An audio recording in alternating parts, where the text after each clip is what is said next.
Romanos capítulo de número 8.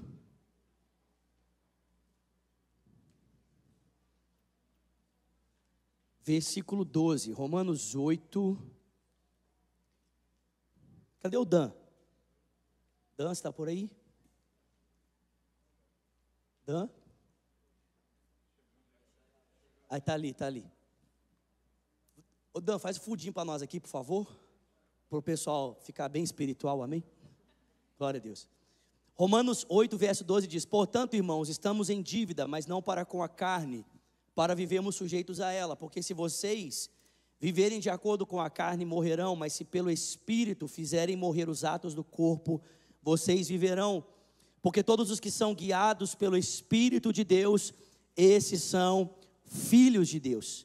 Porque vocês não receberam o Espírito que os escravize para novamente temerem, mas receberam o Espírito que os torna filhos por adoção, por meio do qual nós clamamos: Abba, Pai. E o próprio Espírito testemunha ao nosso espírito de que somos filhos de Deus. E se somos filhos, somos herdeiros, herdeiros de Deus e co-herdeiros com Cristo. Se de fato participamos dos seus sofrimentos, é para que também participemos da sua glória. Alguém pode dar uma glória a Deus aí? Senhor, fala com a gente aqui nesse dia, te pedimos, em o nome de Jesus, e quem crê diz. Você consegue imaginar o impacto dessas palavras de Paulo no mundo em que ele vivia? Consegue imaginar o impacto que essas palavras geravam na sociedade em que Paulo estava inserido? Paulo vivia num contexto que as pessoas entendiam que a relação com Deus era mediada pelo esforço humano.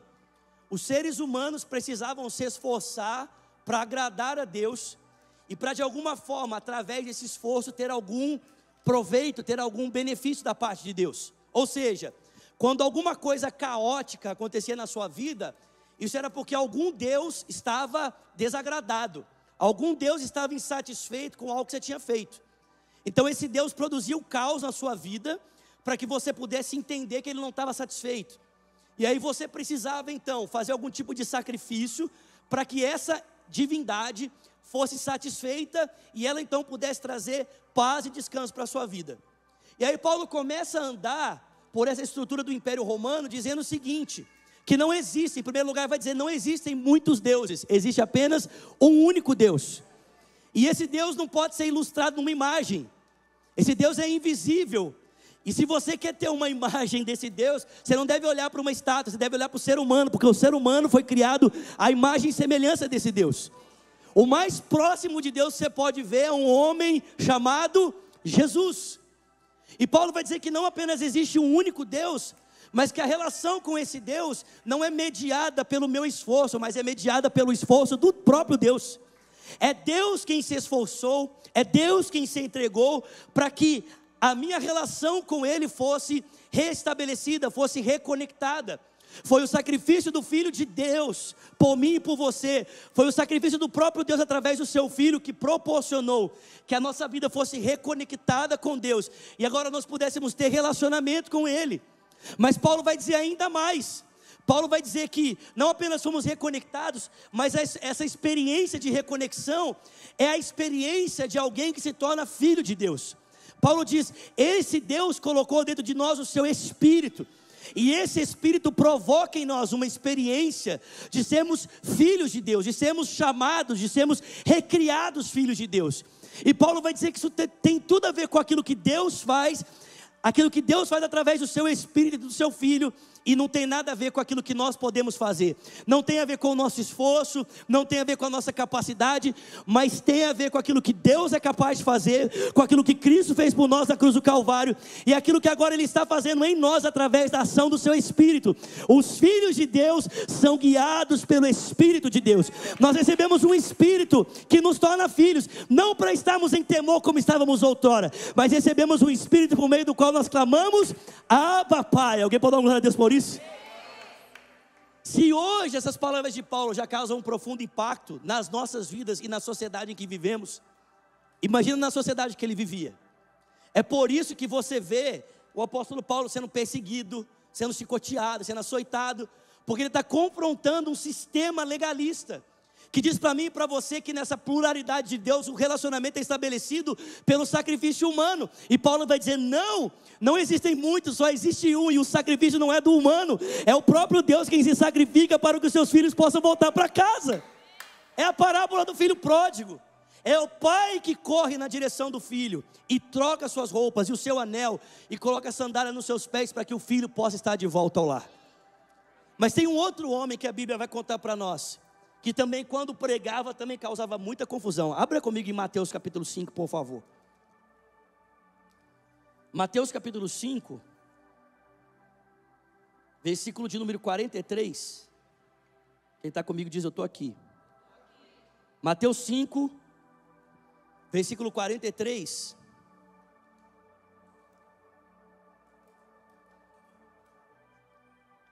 Diz assim: vocês ouviram o que foi dito: ame o seu próximo, odeie o seu inimigo. Mas eu digo, ame os seus inimigos e orem por aqueles que os perseguem, para que vocês venham a ser filhos do seu Pai que está nos céus. Porque Ele faz raiar o sol sobre maus e bons e derrama chuva sobre justos e injustos. Olha, se vocês amarem aqueles que os amam, que recompensa vocês receberão? Até os publicanos fazem isso. E se vocês saudarem os seus irmãos, o que vocês vão estar fazendo demais? Até os pagãos fazem isso. Portanto, sejam perfeitos, como perfeito é o Pai Celestial de vocês.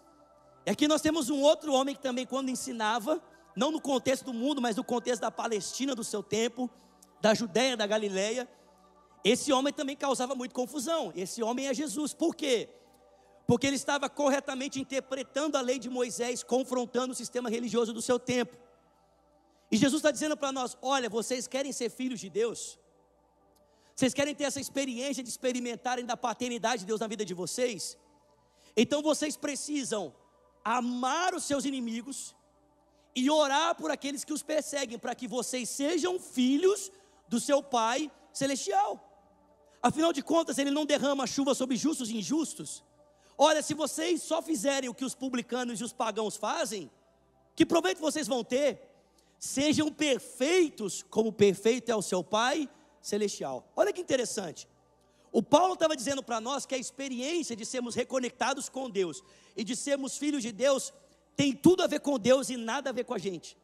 Não é um esforço nosso, não é a nossa obra, mas é o resultado daquilo que Deus faz. Mas Jesus está dizendo que há uma condição para ser filho. Ele diz: vocês querem ser filhos de Deus? Então, amem os seus inimigos e orem por aqueles que os perseguem. Para Jesus parece que a filiação é um assunto condicional, enquanto para Paulo parecia um assunto incondicional. E eu pergunto para você: será que Paulo está ensinando um evangelho diferente daquele que era ensinado por Jesus? Será que Jesus ensina uma mensagem e Paulo ensinava outra mensagem? É claro que não, irmãos. Porque aquilo que Paulo ensina, ele recebeu de quem? De Jesus. O que acontece é que aqui no original, nós temos duas palavras para descrever esse estado de filhos. A palavra que Paulo usa lá em Romanos para falar de filhos é a palavra tecna. Paulo diz: para você ser um tecna para Deus, isso só depende do Espírito Santo. Tecna é a palavra que o grego usa para falar de criancinha, de bebê. Ou seja, para você ser um bebê para Deus, não depende de você, só depende do Espírito Santo. Para você ser uma criancinha para Deus, isso não tem nada a ver com o seu esforço, não tem nada a ver com o seu mérito, não tem nada a ver com aquilo que você é capaz de fazer. Isso tem a ver com apenas uma pessoa, o Pai e a ação do seu Espírito em favor de nós, por causa da cruz. Mas a palavra que Jesus está usando aqui em Mateus não é tecna, é a palavra ruiós. E ruiós não é filhinho, ruiós não é criança, ruiós é filho maduro. Vou repetir, amém?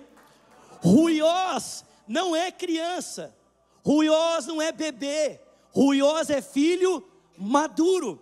Presta atenção, em outras palavras, Jesus está dizendo: se você quer ser um filho maduro, você precisa aprender a ter o caráter do seu pai. E o seu pai é capaz de amar até os inimigos. Então você precisa crescer e se tornar como ele, adquirir o caráter dele e ser capaz de amar até quem você não conseguiria amar naturalmente. Ninguém deu glória a Deus, né? Ruiós, filhos maduros. Irmão, presta atenção, é isso que o nosso pastor acabou de dizer. Chegou um tempo para a sua vida, para a minha vida e para a nossa igreja, que nós precisamos sair do lugar de comodidade e assumirmos a nossa posição naquilo que Deus está fazendo aqui no nosso meio. Chacoalha o seu irmão, chacoalha o seu irmão, chacoalha e fala para ele: vamos para cima. Irmão, presta atenção, chegou o tempo de eu e você amadurecermos, de nós pararmos de ficar dependendo do que os outros fazem por nós e começarmos a fazer algo por alguém. Pelo amor de Deus, alguém pode dar uma glória a Deus aí, me ajuda? Sabe qual é a diferença de uma criança para um adulto? É que a criança demanda cuidado e o adulto se levanta para cuidar. Ser adulto significa a capacidade de assumir responsabilidade. Deus quer nos fazer crescer, irmãos. É o tempo de você crescer, amém? Diga para quem está pertinho de você: é tempo de você crescer. No Carisma a gente tem uma frase que ela é muito especial numa aula chamada Crescimento Espiritual. E aí a gente começa a descrever determinados comportamentos. Fala assim: se você não consegue perdoar uma pessoa, você é carnal e precisa crescer. Se você não consegue ser generoso nos seus recursos, você é carnal, precisa crescer. Se você não consegue ser fiel a Deus na leitura da palavra e na busca dele constante, você é carnal, precisa crescer. Se você guarda mágoa de alguém, irmãos, preste atenção, todos nós temos dinâmicas, áreas da nossa vida que nós precisamos crescer para nos tornarmos mais parecidos com Jesus. Mas normalmente, o que a gente prefere? A gente prefere ficar agindo como uma criança, demandando cuidado quando nós já deveríamos ser mestres, já deveríamos ser cristãos maduros. Minha esposa está grávida, 8 meses, daqui a pouquinho a Valentina vai nascer.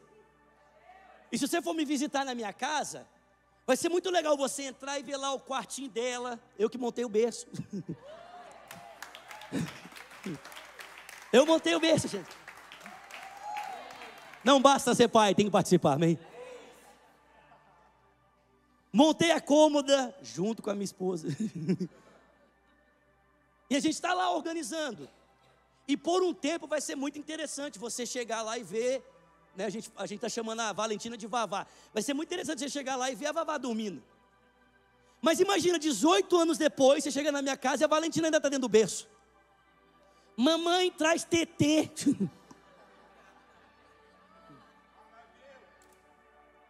Faria sentido, irmãos? Sim ou não?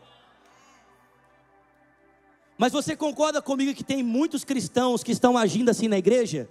Pelo tempo decorrido, eles já deveriam ser cristãos maduros, mas continuam como se estivesse dentro de um berço, exigindo que sejam tratados como bebês, mas na verdade eles já deveriam ser adultos na sua fé. Zulato, mas eu tenho pouco tempo de igreja. E quem é que disse que maturidade tem a ver com tempo de igreja? Tem muita gente que em 2 anos de fé cristã já se tornou maduro, e tem gente que em 20 anos de fé cristã continua agindo como uma criança. Sabe, eu entendo, presta atenção, eu entendo que uma das primeiras coisas que nós precisamos aprender quando nós entregamos a vida para Cristo é a respeito de quem é o nosso pai. Eu entendo isso, né? A minha filha vai nascer e a primeira pessoa que ela vai ver depois do médico é quem? É o pai.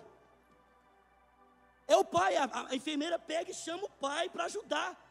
Por quê? Porque a informação mais importante que o bebê na fé precisa é a respeito de quem são os seus pais. Mas irmão, depois de você conhecer quem é o pai, você precisa aprender a crescer. E é claro que nos primeiros dias da sua caminhada, da sua fé, muitas pessoas vão te ajudar, mas chega uma hora que os seus pés se firmam, as suas pernas se firmam, e você já aprende a andar sozinho. Quem está comigo aqui? Irmãos, nós precisamos crescer. Não dá mais para nós ficarmos numa posição de crianças espirituais. A gente precisa assumir a posição de maturidade espiritual. Tem alguém comigo aqui? Eu queria te dar 3 chaves, amém, aleluia. Diga para quem está do seu lado, chaves. 3 chaves, amém. Eu queria te dar 3 chaves para você que quer crescer espiritualmente. Quem quer crescer espiritualmente aqui? Primeira chave: para de comer, para de beber leite espiritual e começa a comer alimento sólido. Quer crescer? Larga o leite e comece a comer comida sólida. A Bíblia fala sobre esses 2 tipos de alimento: leite espiritual e alimento sólido.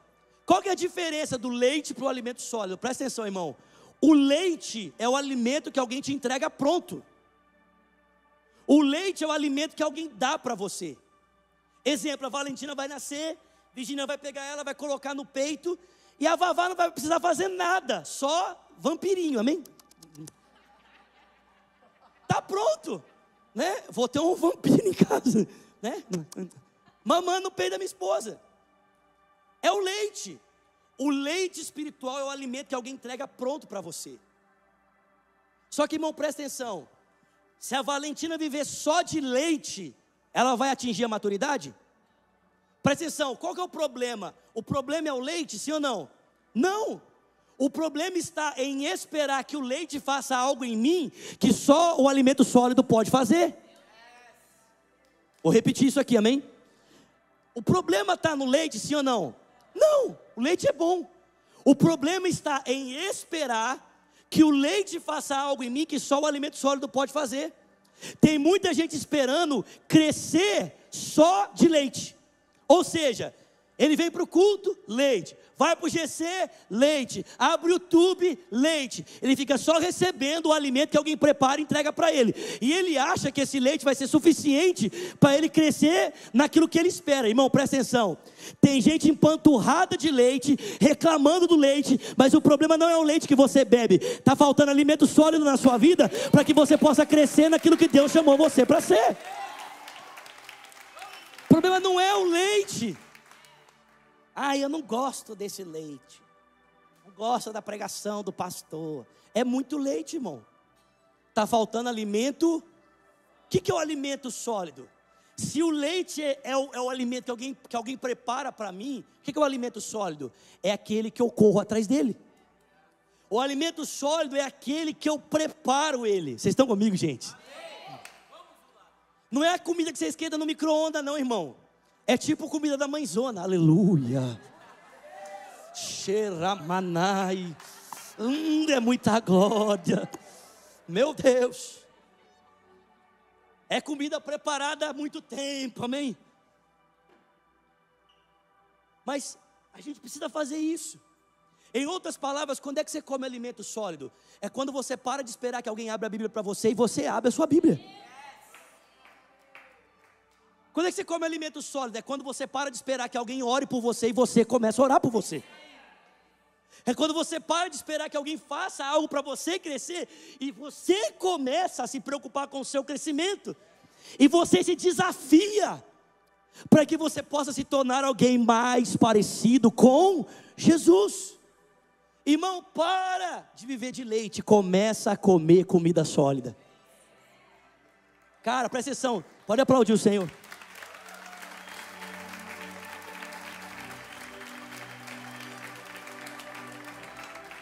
Se você entrar no seu quarto e você fechar a sua porta, Deus vai falar com você. Ele vai falar. Não existe a possibilidade de Ele não falar. Vocês estão comigo aqui? Não existe. Se você abrir a sua Bíblia, Ele vai falar com você. Não existe a possibilidade de Ele não falar. Nós precisamos parar de terceirizarmos a responsabilidade da nossa vida espiritual e assumirmos o controle, a responsabilidade daquilo que eu quero ser e fazer através da graça que Cristo já me concedeu. Quem está comigo aqui diz amém. Primeira chave: para de beber leite, começa a comer comida sólida. Segunda chave: começa a andar no Espírito. Fala comigo, andar no Espírito. Mais uma vez, Cara, e se tem um assunto que as pessoas, elas ficam confusas na igreja, é isso, andar no Espírito. Tem gente que acha que andar no Espírito é ser esquisito, né? Lá em Belo Horizonte, eu sempre conto essa história quando eu falo isso. A gente foi fazer um evangelismo e tinha um irmão lá que era o irmão do manto, né? Aí quando chegamos a fazer o evangelismo, ele foi evangelizar uma pessoa. Aí ele, Jesus tem um plano para a sua vida, show! Ele quer transformar. A pessoa olhou e falou assim, ele tem problema de saúde? O que está acontecendo? Tem gente que acha que ser estranho é ser espiritual. É verdade que muitas vezes, quando nós... É verdade, muitas vezes, quando a gente se torna espiritual, a gente fica estranho, amém? Tipo assim, gente, eu acho que se as pessoas filmassem e publicassem no YouTube coisas que a gente faz no secreto, ninguém ia acreditar na gente. Você vê, a pessoa entra no culto e fica assim, meu Deus, o que é isso? Esse povo é tudo doido. De certa forma a gente é um pouquinho doido, amém? A gente é louco por Jesus mesmo. Louco por Ele. Mas não necessariamente andar no Espírito é ser esquisito. Andar no Espírito é andar debaixo do controle do Espírito. É permitir que o Espírito te controle em tudo que você pensa, em tudo que você faz, em tudo que você sente, amém? Em tudo que você deseja, em tudo que você quer decidir. É se submeter ao governo do Espírito. Aí você fala assim, Zulato, mas é muito difícil ouvir o Espírito Santo. Esse negócio de ouvir o Espírito Santo é complicado demais. Olha, eu vou dizer para você, pode ser complicado para quem não tem intimidade. Amém? Para quem não tem intimidade é difícil. Mas exemplo, você acha que eu preciso perguntar para minha esposa se ela está brava comigo ou não? É lógico que eu, como um pobre mortal, sempre pergunto, né? Você está brava? O que ela responde? Não. Mas irmão, a intimidade gera profundidade de relacionamento. Só de olhar para minha esposa eu já sei o que ela quer de mim. Sim ou não? Irmão, quem é profundo no Espírito entende a vontade do Espírito. Mas eu queria te dar. Pode aplaudir, mas tá bom, já aplaudiu, já tá ótimo. Meu tempo está acabando, na verdade já acabou, precisa acabar. Eu queria te dar uma dica de como você pode ouvir a voz do Espírito Santo, amém? Isso aqui eu li num livro chamado A Conspiração Divina, de um cara chamado Dallas Willard. Dallas Willard fala o seguinte, presta atenção, que Deus, o Espírito de Deus fala com a gente, usando pensamentos e sentimentos que são meus, mas que não tiveram origem em mim. Vou repetir, amém? Como é que o Espírito Santo fala comigo? Ele pode falar comigo usando pensamentos e sentimentos que são meus, mas que não tiveram origem em mim. Em Provérbios a Bíblia diz que o espírito do homem é a lâmpada do Senhor. Deus usa o nosso espírito para falar com a gente. Mas deixa eu ilustrar isso aqui para você que talvez não entendeu o que eu falei. Presta atenção. Eu gosto de contar isso aqui, com essa história. Alguns anos atrás eu tinha um amigo meu que estava com uma dívida. E a gente decidiu fazer uma campanha junto no monte para Deus responder a necessidade dele. E a gente estava indo lá 7 dias no monte orando. Aí mais ou menos no terceiro, no quarto dia, não lembro, ele dobrou o joelho perto de mim assim, ele começou a orar, Deus, o Senhor sabe a minha necessidade, Deus, o Senhor sabe aquilo que eu preciso. E eu estava aqui, né? Isso, Senhor, responde mesmo. Abençoa ele, Senhor, manda provisão para ele. Só que eu tinha 5 mil no banco guardado, que eu estava guardando para comprar um Fusca, né? Porque eu andava de Mercedes-Benz, amém? Quem sabe o que é Mercedes-Benz aqui? Né? Não é Mercedes-Benz, é Mercedes que quer os meus bens. Andava de busão, estava economizando dinheirinho para comprar um Fusca. E aí esse irmão orando, Senhor, eu preciso pagar minhas contas, Senhor. E eu lá, Deus, abençoa ele, Jesus, abençoa. Faz a tua obra, Senhor. Aí o Espírito Santo falou comigo, pega o dinheiro que você tem e dá para ele. Na hora eu repreendi, está amarrado, Satanás. Você quer que eu continue andando de ônibus? Você está repreendido, você não vai me envergonhar. Mas a voz continuou. Aí eu vi que não era o diabo, era o Espírito Santo mesmo. Aí eu quis fazer aquele teste com Deus, né? Sabe aquele teste? Virei para o meu amigo e falei assim: ô mano, quanto que é a sua dívida? Quanto que era a dívida? Eu falei: só pode ser o Espírito Santo. O que eu fiz? Peguei o dinheiro e dei para ele. Irmão, quem é que estava falando comigo? O Espírito Santo. Mas ele estava usando os meus pensamentos e os meus sentimentos para comunicar a vontade dele ao meu coração. Às vezes você está em casa e vem alguém na sua cabeça e fica assim: gente, por que eu estou pensando nessa pessoa? Pode ser o Espírito Santo, usando os seus pensamentos e os seus sentimentos para comunicar direções que ele tem para a sua vida, ou para a vida dessa pessoa, através de você em oração. Vocês estão comigo, gente? E por último, primeira chave, para de beber leite, começa a comer alimento sólido. Segunda, anda no Espírito. E terceiro, aprende a sofrer com Cristo. Não existe crescimento sem sofrimento. No pain, no gain.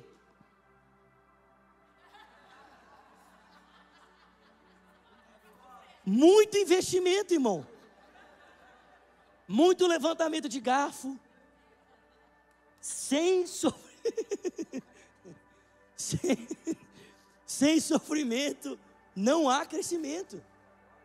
Eu não sei o que é isso, eu não tive esse privilégio, mas tem gente que cresce, e as pessoas falam que quando você está crescendo, dói a junta, dói o joelho. Eu não sei o que é isso, né? Eu não sei. Vem cá, Pastor Eric, por favor, vem cá. Vem aqui. Come on. Come here, Pastor Eric.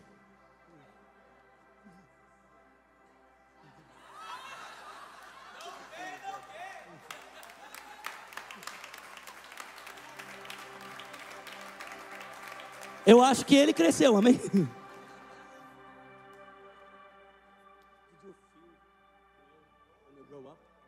Yes. Perguntei para ele se ele sentiu dor quando estava crescendo. Ele, o tradutor está aqui também. Quem cresce sente dor. Mas a gente, tem que o Pastor Eric, vamos aplaudir ele mais uma vez? Mas a gente é a geração do analgésico. Sim ou não? Sentiu uma dorzinha de pirona. Sentiu uma dorzinha, Dorflex. Sentiu uma dorzinha, Advil. Como é que chama o pretinho lá? Neosaldina. Gente, Neosaldina é igual o M&M's, né? Aqueles... A gente não quer sentir dor. Só que presta atenção, irmão, é impossível crescer se não você sentir dor. Para de tentar aliviar a dor e ficar no lugar da comodidade e comece a se expor à dor para Cristo te levar ao crescimento. Sua família, seu casamento nunca vai se tornar o que você espera se você não se expor ao sofrimento. Os seus filhos nunca vão se tornar aquilo que Deus quer que eles sejam se você não o expor ao sofrimento.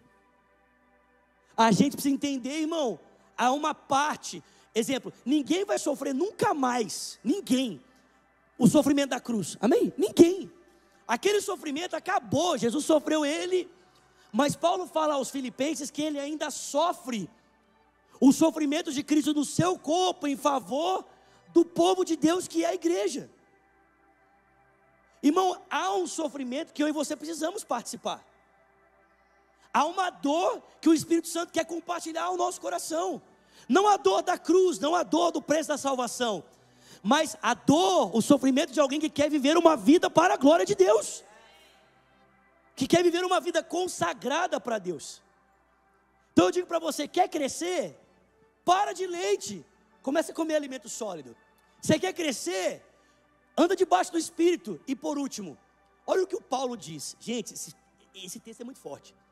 Paulo fala, no texto que nós lemos lá de Romanos 8, se a gente participa das suas tribulações, é para que também participemos da sua glória. Não dá para ter glória sem participar da tribulação.